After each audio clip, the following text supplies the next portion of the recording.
आमच्या इकडे दसऱ्याचा मेळा लागतो. आज दसऱ्याचा दिवस पण मोठा भव्य मेळा लागलेला. मागील 9 दिवस पण लागतो. आम्ही गेल्यानंतर मॉलमध्ये बघितलं तुम्ही हा मशीन बघितलाय का? हा मशीन माणसांना हसवतो, डरवतो. बऱ्याच काही प्रकार होतो यामध्ये बसून. माणसाला दुसऱ्या दुनियेत घेऊन जातो. मी तर पाहिलं तर हे वेगळंच काय तर होतं. पहिला पण माझ्या मुलाला हे जे गेम आवडतात हे बसायला बघायला, पण त्याने ट्राय करत होते. बघू शकता ते दोघं कसे घाबरतायत, परत स्वतःच हसतायत.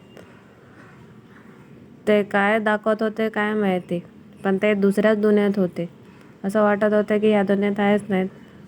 हसत होते, घाबरत होते, वरडत होते.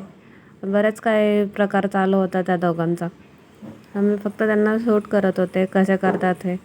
फक्त एक गॅजेट एकाच जागाला बसून सुद्धा आपल्याला दुसऱ्या दुनियेत घेऊन जातं. कसं काय एवढी बदलली दुनिया काय माहिती. माझ्या मुलाला हा गेम फेवरेट आहे माझा. तो बसतो हा कधी पण मॉलला गेल्यानंतर. आज त्याच्या पप्पाने पण ट्राय केलं काय आहे तर बघावं. ते तर सारखे ओरडतच होते. त्यांना भीती वाटत होते, नंतर हसत होते. ॲडव्हेंचर वाटत होतं त्या लोकांना. हे बघा कुठला ब्रँड आहे काय माहिती. हा स्विच नाव होतं याचं. नंतर गेलं मोबाईल शॉपमध्ये. मोबाईलचं बघितलं काय कोणत्या नवीन व्हरायटी आल्यात. हे बघा मशीन आहेत, मिक्सर मशीन आहेत.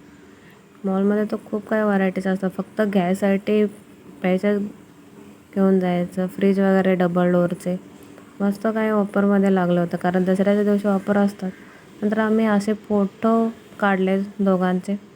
मुलाला म्हटलं तर तो नाही बोलला. आम्ही दोघांनी मग फॅन्सी फोटो काढले छानपैकी मॉलमध्ये. दोघांचे पण फोटो